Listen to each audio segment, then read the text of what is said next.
Hello दोस्तों, स्वागत है आपका अपने इस YouTube channel Saurabh Yadav all in one पर। तो दोस्तों, जैसा कि आप जानते हैं कि हमारे इस यूट्यूब चैनल पर एक ऑल टाइप डिसीज की सीरीज चल रही है, जिसमें हमने पहली वीडियो में टाइफाइड के बारे में बात की थी। आज की इस वीडियो में हम एड्स के बारे में बात करने वाले हैं, जिसमें हम जानकारी करेंगे कि एड्स क्या होता है, एड्स के वायरस का नाम क्या होता है, तथा एड्स के फैलने का तरीका क्या होता है। तथा हम इस वीडियो में यह जानकारी भी करेंगे कि एड्स का वायरस हमारे शरीर में कैसे कैसे प्रवेश करता है। और इस वीडियो में हम जानेंगे कि एड्स का पता कितने दिनों में चलता है। तथा हम इस वीडियो में यह जानकारी भी करेंगे कि एड्स के संक्रमण का तरीका क्या होता है। और हम इस वीडियो में जानेंगे कि एड्स का उपचार क्या है और एड्स दिवस कब मनाया जाता है। इन सारे पॉइंट्स के ऊपर आज हम इस वीडियो में बात करने वाले हैं।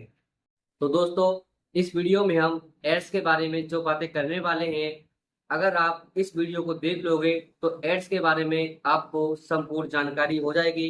और जितने भी प्रश्न तुम्हारे प्रतियोगी परीक्षाओं में पूछे जाते हैं, वो सारे के सारे प्रश्न इस एक वीडियो को देखने से ही कवर हो जाएंगे, जो कि एड्स के बारे में पूछे जाते हैं। तो चलिए शुरू करते हैं। तो सबसे पहले बात करते हैं कि एड्स जो होता है उसकी full form acquired immuno deficiency syndrome होती है। तो एड्स जो होता है वह एक ऐसी बीमारी है जिसमें हमारा प्रतिरक्षा तंत्र कमजोर हो जाता है। अब आप कहोगे कि भैया ये प्रतिरक्षा तंत्र क्या होता है। बात तो सही है। तो प्रतिरक्षा तंत्र एक ऐसा तंत्र होता है जिसमें हमारा शरीर रोगजनक से लड़ता है। अर्थात यह कह सकते हैं कि हमारे शरीर की रोगजनक से लड़ने की क्षमता प्रतिरक्षा कहलाती है। तो इस बीमारी में हमारी जो शरीर होता है उसकी रोगजनक से लड़ने की क्षमता कम हो जाती है। आगे हम बात करते हैं कि एड्स का जो वायरस होता है उसका नाम HIV होता है, जिसकी full form human immuno deficiency virus होती है। आगे हम बात करते हैं कि एड्स का वायरस जो होता है वो हमारे शरीर में किस तरीके से प्रवेश करता है। तो एड्स का वायरस सबसे पहले हमारे ब्लड सेल में उपस्थित मैक्रोफेजेज कोशिकाओं में प्रवेश कर जाता है। तो मैक्रोफेजेज कोशिकाओं में प्रवेश करने के बाद वह अपने RNA से विषाणु DNA का निर्माण कर लेता है और कोशिकाओं में उपस्थित गुणसूत्रीय DNA से जुड़ जाता है। उसके पश्चात यह HIV वायरस हमारे ब्लड में मैक्रोफेजेज कोशिकाएं जो प्रेजेंट होती हैं उनमें से प्रोटीन और एंजाइम का प्रयोग करके अपने बहुत सारे संख्या में लाखों करोड़ों की संख्या में यह वायरस बना लेता है।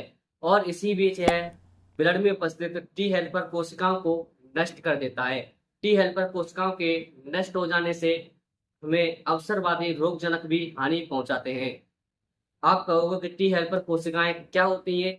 बात तो सही है। ये तो टी हेल्पर कोशिकाएं वे कोशिकाएं होती हैं जो हमारे शरीर में रोगजनक को पहचान लेती हैं और टी किलर कोशिकाएं उनको मार देती हैं। तो जब हमारे शरीर की टी हेल्पर कोशिकाएं नष्ट हो जाती हैं तो हमको अवसरवादी रोगजनक भी हानि पहुंचाते हैं। जैसे हमको बार बार एलर्जी होती है और बार बार बुखार आता है तथा बार बार पेचिश की समस्या हो जाती है। आगे हम बात करते हैं कि एड्स का जो संक्रमण का तरीका होता है वो क्या होता है। तो एड्स का संक्रमण का तरीका होता है, नंबर 1, असुरक्षित यौन संबंध से एड्स फैल सकता है। नंबर 2, संक्रमित सुइयों के इस्तेमाल से एड्स फैल सकता है। नंबर 3, संक्रमित माता से बच्चों में एड्स फैल सकता है। तो ये सारे कारण जो होते हैं वो एड्स के फैलने के होते हैं। आगे हम बात करते हैं कि एड्स जो होता है उसका पता 5 से 10 वर्षों में चलता है और एड्स का कोई उपचार नहीं होता है। एड्स का केवल बचाव ही उपचार है। आगे हम बात करते हैं कि एड्स जो होता है उसका टेस्ट 2 प्रकार से किया जाता है। पहला टेस्ट जो होता है उसका नाम है एलाइजा, और जब एलाइजा टेस्ट पॉजिटिव आता है तो कंफर्मेशन के लिए दूसरा टेस्ट किया जाता है जिसका नाम होता है वेस्टर्न ब्लॉट टेस्ट। आगे हम बात करते हैं कि एड्स दिवस 1 दिसंबर को मनाया जाता है। तथा एड्स के बारे में लास्ट और आखिरी पॉइंट यह है कि सबसे पहले एड्स का पता 1981 में पता चला था और अब तक इससे 2 करोड़ 50 लाख लोग इस एड्स से पीड़ित हो चुके हैं। तो दोस्तों एड्स के बारे में यह हमारी संपूर्ण जानकारी थी तथा अब एड्स के बारे में जितने भी प्रश्न तुम्हारे प्रतियोगी परीक्षा में पूछे जाएंगे वो सारे के सारे प्रश्न इसी एक वीडियो से सॉल्व हो जाएंगे। तो दोस्तों एड्स के बारे में हमारी इस वीडियो में आपको अगर सब कुछ समझ में आया हो तो वीडियो को लाइक करें, शेयर करें, कमेंट करें और चैनल को सब्सक्राइब जरूर करें। धन्यवाद।